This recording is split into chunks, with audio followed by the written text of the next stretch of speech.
So, how's everybody doing out there? Well, welcome to day 19 of Corona Online School. So, first off, I just wanted to start off by saying what an awesome job everybody did on the quiz, too. So, there were lots and lots and lots of great answers on there, lots of great work. So, I was really impressed with what everybody did. So, just a couple of things to point out. So, a few of you guys on the last problem we're trying to use the z interval instead of the t interval. So if you notice, the population standard deviation wasn't given, and so I know some of you guys, when you were using your one var stats, went ahead and used the population standard deviation instead, which is good. I mean, that's a good way to do it, but to be safer, it's a little bit nicer to do the t interval because it ends up giving us a slightly wider interval, since we didn't know for certain whether the data was normal, and since we didn't know that the population standard deviation was, well, we didn't know the population standard deviation. So just be a little careful with that. Otherwise, I think everything else was pretty good. So nice job, everybody. And so today we're turning on to some of the really fun stuff of statistics. So it's the hypothesis testing part. So, and to be honest, it sounds like it's something big and scary, but we've kind of been doing it all along when we've been doing the confidence intervals, and you'll see that as we get through. So today is just kind of a lot of background. We're not really going to do much hypothesis testing, or no hypothesis testing really yet, except for sort of some theoretical type stuff. So let's jump in, learn a little bit about hypothesis testing, and then we'll be ready eventually to go and practice and do some on our own. So the first section is called 9.1, the null and alternate or alternative hypothesis, it's sometimes called. And so these are kind of the things that we need when we're going to be doing hypothesis testing. So the idea is like, there's kind of, it's almost like a binomial thing. So there's one thing that we want true, there's one thing that, so if our thing is true, the opposite thing has to be false in order for this to be true. And that's what these null and alternate hypotheses are going to be. And so I'll talk more about which one is which when we get into it. But for now, it turns out that these guys are really just related to a confidence interval. And we're just going to do a fancy way of testing it, testing our claim without actually looking at the confidence interval necessarily. So if we remember last time or a few times back, we had an example that talked about a cereal box and its weight. And it said, it's supposed to put 20 ounces of cereal in each box.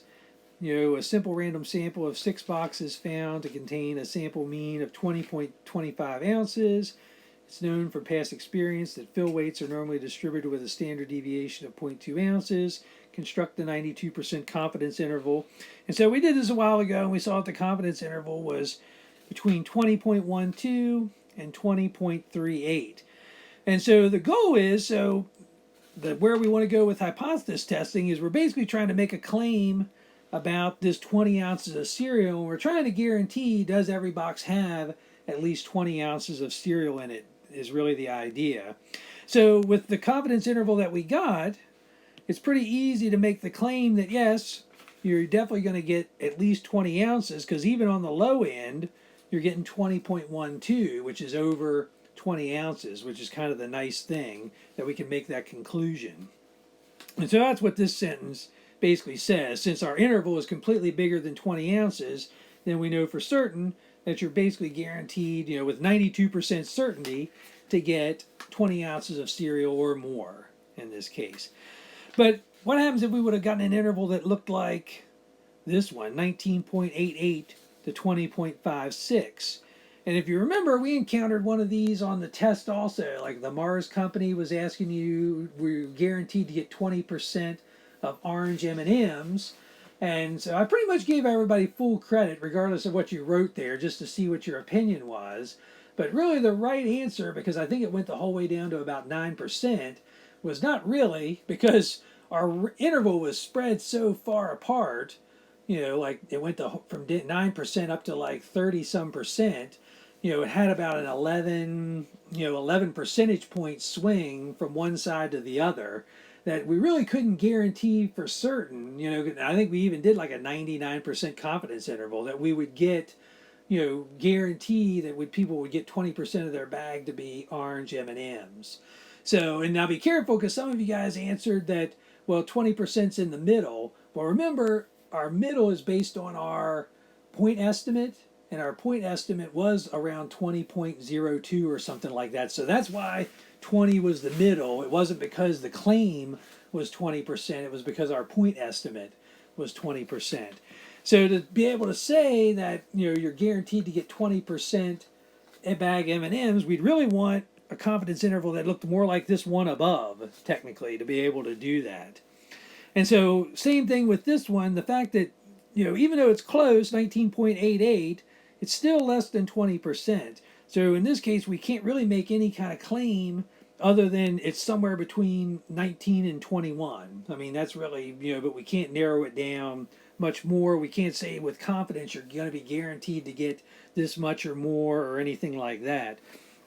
And so really that's what we're going to be doing when we're doing these confidence intervals. We're going to be taking sample data and we want to try to make some kind of prediction about the population parameter, either the population mean, the proper population proportion, whatever, just like we were with confidence intervals. But we'll see there's a nicer, cleaner way to do it without intervals once we get there. All right, so I'm getting awful chatty here because I do like hypothesis testing, so sorry to keep rattling on, but so let's talk about the different kinds of hypothesis tests that we're going to do and see if you can see how they relate to things we've already done with confidence intervals. So first one is test a claim about what the population mean is given the population standard deviation. So does that sound like anything familiar up to this point? Well, hopefully people in the crowd are yelling out Z interval. So this is exactly what we did in 8.1. So the population standard deviation was known. We found our confidence interval either by hand or using Z interval, and we were able to make some kind of an estimate based on that confidence interval. So that's exactly right. That's perfect. So for the second one, we want to test a claim about what the population mean is without knowing the population standard deviation. So in this case, so the sigma is unknown, so this is going to be our t interval. So again, we saw how to do this so this was section 8.2. Again, we saw how to do this by hand or with the calculator using the t interval command. So the third one, test a claim about what the population proportion is. So again, hopefully somebody's yelling out in the crowd, 1 prop z int is what we would use for this, or as some of my students have named, which I kind of like, p interval. So I kind of like p interval for that. And so again, so that was 8.3, which is the last thing we did before the quiz. So the last two things on here, we haven't done anything like this at all. And so this is kind of unique to hypothesis testing. So we'll get to that in a later chapter. But in this case, it's test a claim about the difference between the means of two populations. So in this case, instead of having a single population, we actually are going to have two populations that we're actually comparing to each other. So it makes things not more complicated, but instead of comparing like the mean to a number, we're going to compare the mean to another mean in this case. So it could be like men's heights and women's heights or something like that. So you could be comparing something like that. It could be SAT scores to ACT scores. So it could be something where they're related and similar. And so you can actually use hypothesis testing as a way to test these claims, which is kind of cool. And so, again, the last one you probably would guess is going to be a proportion one. So test a claim about the difference between the proportions in two populations. So that might be something like, whether people prefer Coke over Pepsi. So you might have a, one population proportion that you're trying to estimate is Pepsi, people that like Pepsi. Another one could be people that like Coke or something like that. So again, there's all kinds of cool ways that we'll be able to use those, but that'll be coming later down the road. All right. So the next thing we want to talk about are these two, like the null hypothesis and the alternate or alternative hypothesis right now. And so again, at the heart of hypothesis testing are these two contradictory hypotheses. So again, it means they can't happen at the same time. That's all we mean by contradictory. So either the null hypothesis is going to be true and the alternate is false, or the alternate hypothesis is going to be true and the null is false, is the idea. So the null hypothesis, otherwise denoted as H sub 0, is called the null hypothesis. And so this is what we assume is true unless we can prove otherwise. And so the null hypothesis is just a statement about the value of the population parameter. So again, we're looking at either like the mean or the, like the mu or the p for the population proportion. And it must contain an inequality. And it must be written with either the equals, less than or equals, or greater than or equal to sign. And this will make more sense when we actually are showing you how to do some of these. So for example, if we're talking about the mean, then our null hypothesis would look like one of these three cases. So the good thing is there's only three cases for the null, there's only three cases for the alternate, and they all are related in this case. So H naught means that mu equals some value. So like the mean could be 12 or something, so mu would equal 12. Or we could be trying to make an estimate that the mu is less than or equal to 12. Or it could be like mu is greater than or equal to 12 in this case. So the alternate hypothesis, which is sometimes labeled HA or H sub 1, I kind of like H sub 1 better, and that's what I use throughout here, but you will see some books and some other places references as H sub A for alternate. So this is called the alternate hypothesis, and this is actually what we're trying to prove in most cases. So when we're trying to set up some kind of claim, which you guys are actually going to be doing eventually as part of one of your projects, you're going to set the claim up in such a way that the alternate hypothesis is the claim. So that means we want to word it in such a way that it doesn't include equals, it doesn't include less than or equals, and it doesn't include greater than or equals. So for example, like a claim I might make could be that, let me write it down here so you've got it. So I might claim that I think that more than 20 is too low. This is too low. I might claim that more than 90% of all people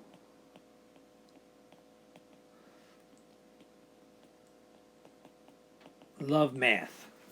I mean, it's probably closer to 100, but we'll give a little bit here because I know there might be a few haters out there. So anyway, I'm claiming that I think that more than 90% of all people love math. So again, I didn't say are greater than or equal to 90. I didn't say it was exactly 90. So I want to stay away from using any kind of equals when you're doing your alternate hypothesis.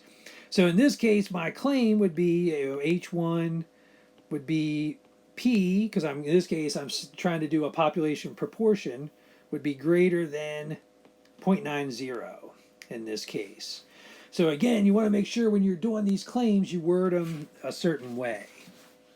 So again, if you look, just to go back to what we were talking about with the H1, so the corresponding mu that goes with equals would be the mu is not equal to some value.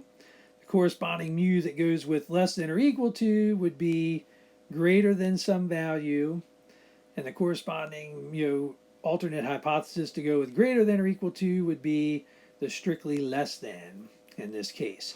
So for me, for the one that I did, oops, keep getting the wrong pen here. The null hypothesis for this would be that P is less than or equal to 0.90% in this case.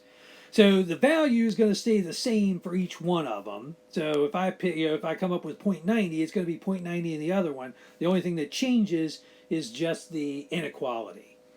So again, just be careful. This is kind of weird stuff because it all comes down to the setup. Because if we set it up wrong, we're kind of doomed from the start. So that's why we're going to spend some time before we actually learn how to do these to actually talk about setting them up and some of the mistakes that can happen. All right. So when it comes to doing our hypothesis test, there's basically two conclusions that we're going to come up with. So we'll see in the next example. There's theoretically 4, but 2 of them are really, really bad and not good at all. So there's two ideal things that can happen. So we can either reject H naught, which means that we don't believe it's true. We've proven that it's not true. And so this is kind of the best case scenario. This is what we're looking for. Because if we're able to reject H naught, then that means that our claim, the alternate hypothesis, H1, is true, and everything's happy in the world. Everything's great. Our claim is perfect. We've got the stats to back it up. We've done a good job. Like if we did this for our company or for our boss, we get paid big money because we proved exactly what we were trying to prove. So the other thing that can happen is we can what's called fail to reject H naught. So this happens. I mean, there's nothing wrong. I mean, it just means that we weren't able to prove with the data that we have that our claim was true. And if you notice, this is how I worded it. This is good wording to kind of remember. So this means there isn't sufficient evidence to prove our claim about H1. So that's good. So it kind of means a couple different things happen. So one, either our claim was bad, and we need to either rethink our claim or come up with maybe I'm wrong, and more than 90% of the people don't actually love math, so it's possible my claim is totally wrong, or more likely my claim isn't wrong and I just got a bad sample of people. So those are a couple of the things that could happen when you fail to reject H naught. Now, what you do want to be careful of, just because we're failing to reject H naught does not necessarily mean that H naught is true. So you don't want to say, you never want to use the words, H naught is true. All the best we can do is say we can fail to reject H naught. So it's kind of weird. I mean, there's a lot of language things going on in this section, which can make things a little bit complicated. So you may need to watch this video a couple times just to make sure you get the hang of all the languages. You may need to pause it and go back and see it again and stuff like that. So in this one, I've kind of pointed out, none of our hypothesis tests are ever going to basically prove that H naught is true. So kind of keep that in mind. So these are the only two outcomes we're either going to get. So we reject H naught, our H1 is true, fail to reject H naught, there's not sufficient evidence to prove our claim that H1 is true, but it doesn't actually say that H0 is true either. So kind of keep that in mind. All right, so the next couple, what I wanted you to do is, no math or anything like that. We're just using common sense, and I want you to kind of go through these scenarios and see, does it make sense to accept or reject the claim based on these examples. So in the first claim, we've got a fair coin is tossed, heads comes up 27 times out of 30 tosses. So do you think that seems reasonable? Would you accept the claim and say, heck yeah, that's perfectly normal? Or would you reject it and say, oh, there's no way, that would happen. There's, it's impossible. And then try to write a little reason why you either accepted or rejected, just to see, you try to back up why you did that.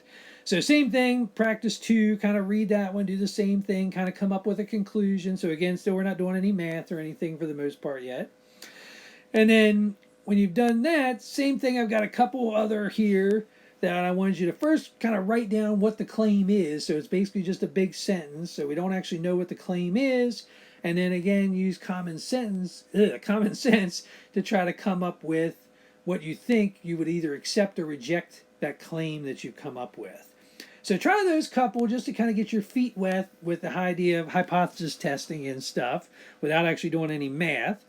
And then when you're done, unpause the video, come back, and we're going to go through talking about how to actually write our mu and our, just like I did here, we want to talk about how to actually set these up to make sure that we get the null hypothesis correct and the alternate hypothesis correct. We're using the right inequalities. We pulled out the right information and stuff like that. So try practice 1 through 4. And then when you're done, come on back and we'll look at these couple examples real quick. And then I've got a bunch for you guys to practice. All right, well, hopefully everybody did a good job on the first couple practice problems. Again, if you're a little confused or if you're stuck or anything, definitely reach out to me. I'll be around all day tomorrow. This is a weird section, but if you can get this section down, like get the lingo, get how to set things up, the actual testing the hypothesis is a piece of cake. There's nothing to it. I mean, it's super easy. The setup, it's all in the setup. And then the interpretation, which again, the interpretation, once you realize there's only 2 right answers, you'll learn how to do the interpretation also. All right, so for this next couple practice problems and examples, what we want to do is actually write down what the null hypothesis is and the alternate hypothesis, and then make sure we're using the correct population parameter. So for us, there's really only two. So if it's a mean, we're going to use mu. If it's a proportion, we're going to use p. So those are really the only two that we're actually going to be testing. So in this case, let's highlight some information. So last year, the mean amount spent by customers at a restaurant was $35. The restaurant owner believes that the mean may be higher this year. So in this case, what's going on is the restaurant owner is the one that's making the hypothesis or the claim. So the claim is that the mean is going to be larger than $35. So for me, typically I usually find the alternate hypothesis first, because again, that's usually what's given, and then, or that's what we're choosing to try to do, and then I find the null hypothesis from there. Now, typically the way they write these, the null hypothesis goes on the top and the alternate hypothesis goes on the bottom. So let me just go ahead and put the placeholder for the null hypothesis at the top, even though I'm not going to answer it until last. So in this case, I really just want to convert my claim into an inequality. And so in this case, since it's, notice the restaurant owner must know a lot of statistics, because he didn't say the mean is going to be greater than or equal to 35. He specifically said larger than 35, which is good. So that means that can be our alternate hypothesis.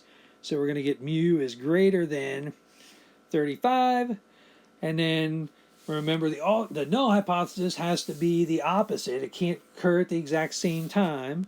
So that means our null hypothesis would have to be the less than or equal to 35 in this case. And so that's all we're trying to do in this section, is just determine, do we know what the population parameter is? Can we write it as an inequality? And then eventually we'll go and actually test these claims later. But, all right. Everybody okay with example 2? All right, perfect. So 3, so in this case we've got, in a recent year, the mean weight of newborn boys in a certain country was 6.6 pounds. The doctor wants to know whether the mean weight of newborn girls differs from this.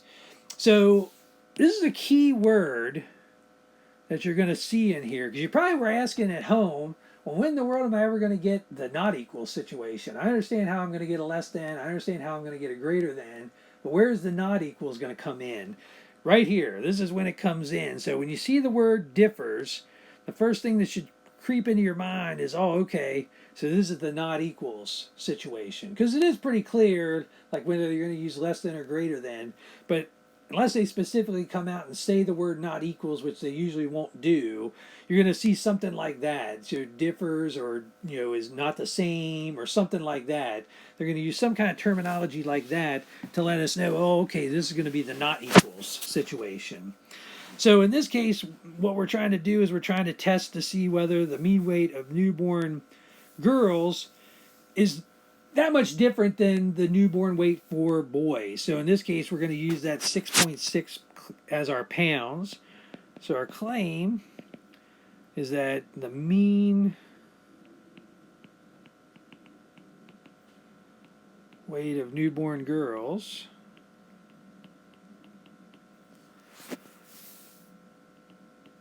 is not equal, so I'm going to use the language I want,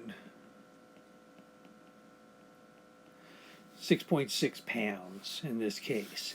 So again, let me write down my null, write down my alternate hypothesis. And again, we want to make sure that our alternate hypothesis goes with the H1, so it's always going to be like the not equals. So again, this is a mean situation, so we're going to get mu is not equal to 6.6. And the thing that goes with not equals is, of course, equals in this case. All right, so those are definitely the tricky, the equals and not equals are definitely the trickiest ones to kind of point out. Usually the other ones are a little bit more straightforward. But anyway, so now I've got a bunch here for you guys to practice. Practice 5, 6, 7, 8, 9, 10, 11, 12. So make sure we post these solutions to the collaboration space. So that way we can kind of check each other, make sure that we've got the right population parameter, we've got the inequalities in the right spot, we've got the The null hypothesis always has the equals. The alternate hypothesis never has the equals, that kind of stuff. And so when you finished all these practice problems, then pause, stop the video and then come back, and we're going to talk about section 9.2, which is what are called type 1 and type 2 errors. So when you're done, good luck, and I'll see you at the next video.